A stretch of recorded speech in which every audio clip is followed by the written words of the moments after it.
Well, the lady in red came back. My pal, Alfred's having a hard time starting it. Now, everybody's going to say, oh my gosh, he's got a piece of plastic on there. But he only puts that on there when he stores it in his shed. As soon as he goes to use it, he takes that off so that the atmosphere doesn't screw up the carburetor. But he's having a really, really hard time starting it. The only thing I can really think of is that the valves have punched down in the seats a little bit. And right in there, we're going to take that little door off and we're going to measure the valve clearance at top dead center. It might go.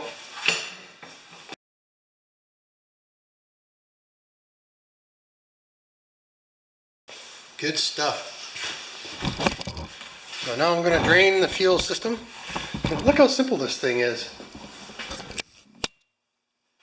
Engine turns, moves the belt to a big pulley, squeezes the lever, comes out of neutral. That's it, man. So I'm just going to drain the fuel system and we'll get to the next step.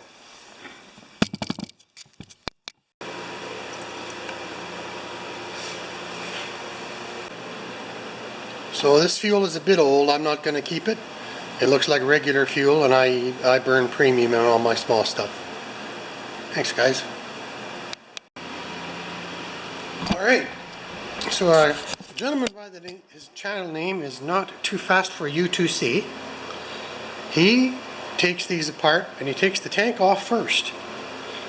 So I'm going to try that instead of diddling around with these carburetor bolts and using all kinds of bad language and stuff. I'm going to start there with a 3/8 and we're going to see how it goes.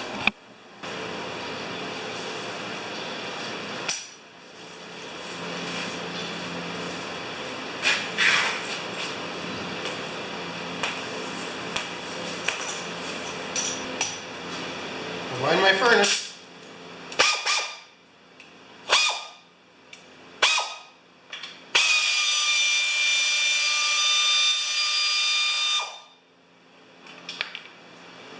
This is why I drained the system, right? And then 3 Phillips bolts.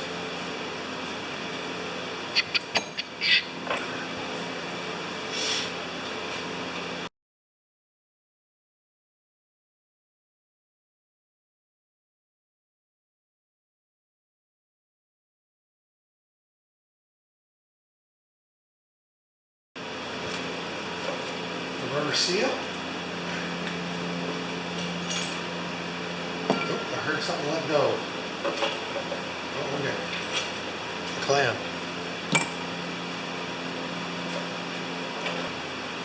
I think I'm going to take that.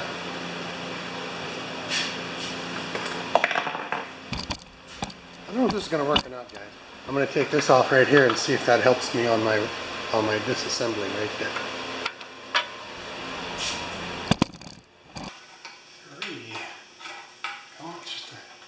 Okay, that was just a, you know, those little Z throttle arms. That's what that was. Okay.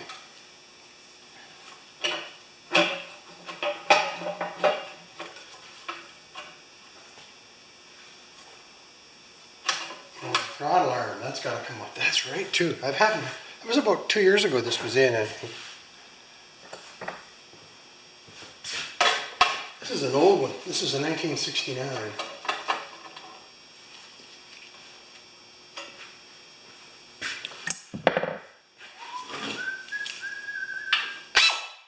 7/16.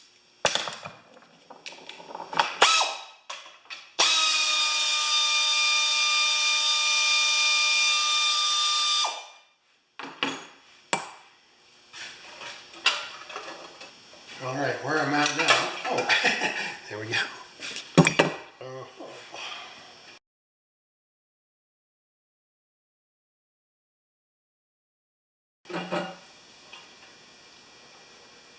Well, now maybe we can get at the screws. Yes. That was his whole comment, was you have to get at the carburetor screws without torquing them. Screwing device. Yeah. See, that's why he did it. Right there. There's a screw. There we go. And now you can get at it with the tank disconnected. Before, you can't get at that screw and you have to do a fiddly finger job to get it off, and so we'll put it back together this way as well. Keep you rolling.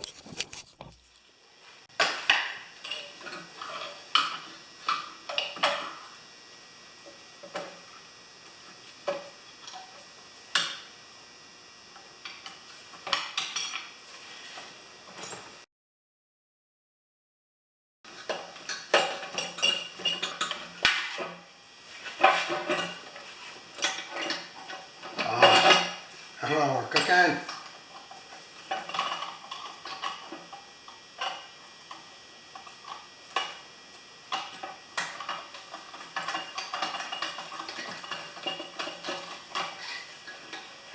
There, the whole thing comes off in one piece now.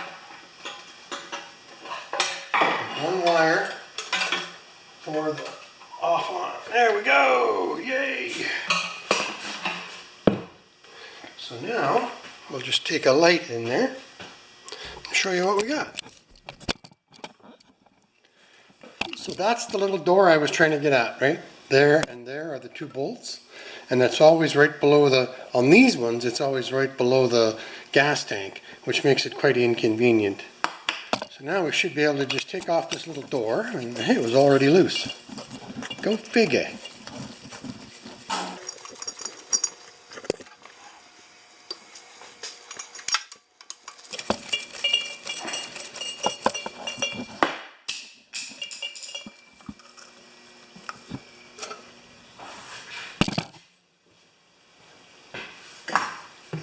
Okay, we're taking the spark plug out, and we can turn the engine over a little bit easier. Well, I'm just continuing my work on this little 4 horsepower rototiller, Briggs and Stratton, made in 1969, and I don't think it has much compression. So the next thing I'm going to do is check the compression on the engine, and the older engines don't have a compression release. So if you look right behind the stick here is the exhaust valve, and when you turn the motor over, just before the valve on the compression stroke, how can I put this? On the newer engines, the exhaust valve just lets out a tiny bit of compression to make it easier to turn over, and you'll see that neither valve does that. There's the exhaust, and there's the intake. So do a nice long slow pull. Exhaust, intake, and with the older engines there isn't a little bump of the valve to let the compression off to make it easier to start a higher engine, a higher powered engine. So now I'm going to take my compression tester, staying out of the way of course. Can you see this? Yes. Get the light out of here, maybe that will improve some lighting. Let's check this out on a close-up possibly.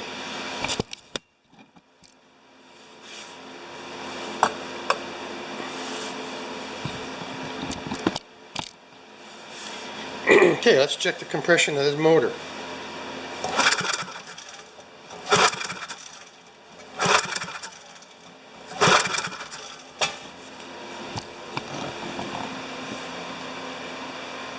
Not even 60 pounds.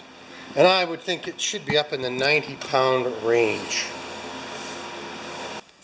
So now I'm going to take off the head and see how bad the valves look. So I'm going to take the shroud off. These 1, 2, 3, 4, 5, 6, 7, 8 bolts. And we're going to hope we don't rip the head gasket when we do this. Yes, you can use a computer for this, but sometimes it's just as easy to have a book, Briggs and Stratton book, with a little tab in it that says valve clearances. There we go. Valve tappet clearance. It'll be between 5 and 7 on the intake and 9 and 11 on the exhaust.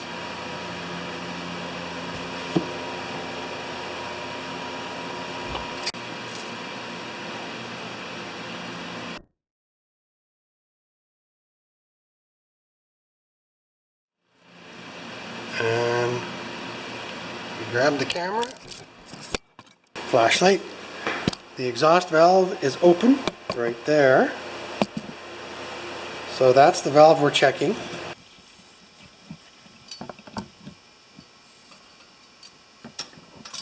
And it's not going in there, see that?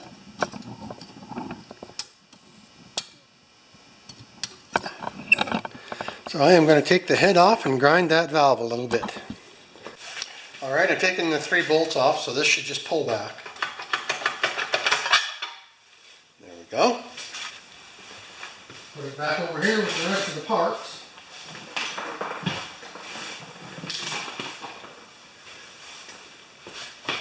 So there's the coil, flywheel, and now we can take the head bolts off. It'll be 1/2 inch.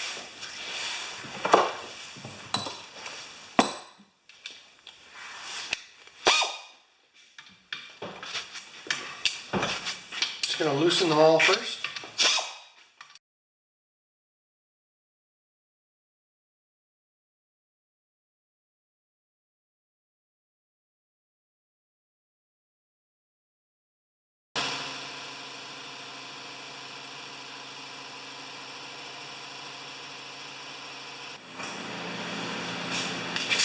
But I'm going to blow the crap out of here first. Bring the piston up.